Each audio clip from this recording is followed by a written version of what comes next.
اليوم غنبارطاجي معكم بسبوسه بكريم بلونش اللي طلبتو مني.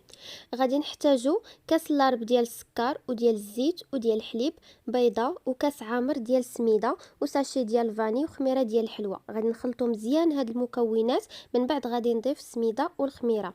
عندي هنايا مول العجيب مدهون بالزبده ومرشوش بالسميده، وغادي نوضع فيه هاد الخليط وندخلو الفران على نار مهيله. بالنسبه للقطر ديال هاد المول فيه 25 سنتيم، الا عندكم مول كبر منه فقط ضعفوا المقادير. من بعد قديت السيرو باش نسقي البسبوسه اللي فيه السكر والماء والقشور ديال الحامض. فاش كطيب البسبوسه وتحمر كنخرجها من الفران ونديمو ليها سور بلاص ونسقيها بداك السيرو اللي قاديت. بالنسبه لاكريم كنحتاجو لها 2 كيسان ديال الحليب، 3 ديال الفرماجات، و2 معالق كبار النشا وشويه ديال السكر. بالنسبه للمقادير مضبوطين غادي تلقاوهم تحت الفيديو.